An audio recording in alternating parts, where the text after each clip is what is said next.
Welcome to Logan TV. In this video, we'll be explaining how to install a hard drive into our Logan surveillance system. For this, we'll be needing the following elements. 1 Logan DVR, screwdrivers.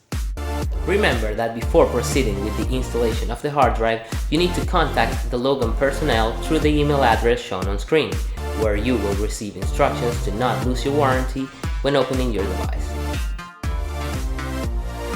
We'll start by using the screwdriver to remove the 5 screws that protect the motherboard of the DVR.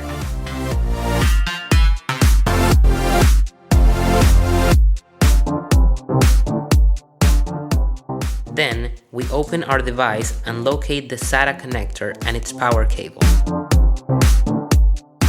We place our hard drive in the DVR's floor, and we put in the screws that come with the DVR.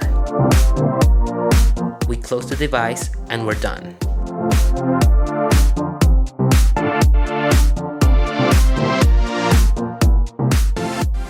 For more information, you can visit us in our website www.logan-can.com or in our social networks as Logan Technology. Logan, security for all.